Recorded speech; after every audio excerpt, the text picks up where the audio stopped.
じゃあさんどうも。何やってるニンニクを剥いています。ニンニク剥いてないでしょエビでしょ剥いてんの。言いたくて全然剥けなくて最近ニンニク。あ、そうなんだ言いたかったの。ムズムズしてた。なかなか剥けないですよね。ほんでエビ剥いてた。だから今日はエビを剥いてます。禁断症状出てる何か剥きたくて下手くそだな、エビ剥くのでもこ折っちゃいました。ういうの本当苦手だよね。ニンニクじゃなきゃダメなんですよね。あ、そうなんだ。苦手だよね苦手です本当に。多分見てる人イラついてますねこれで。これイラついてるね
分知るだけですよ石上さん。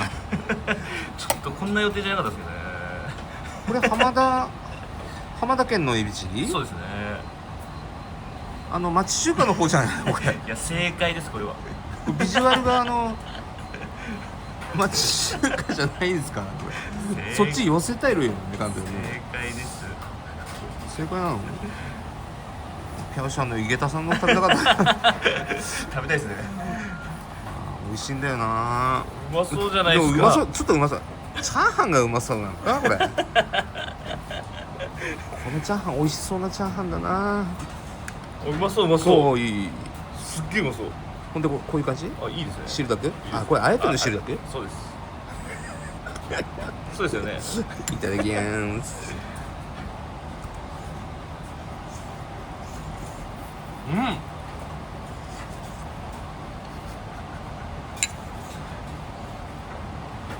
マジうまい。正解ですか？大正解。やばいこれ。これはうまい。飲めます？町中華超えてるかもしれない。大正解だ。97歳の食べてみてですよね。結構美味しそうだったよ。美味しそうだった。巨匠の作るやつ。これはうまい。めちゃめちゃこれいきます。セブンで売れるよ。ああお話待ってますよ。お話待ってる。ずっと待ってます。永遠に待たされるよ。マジうまい。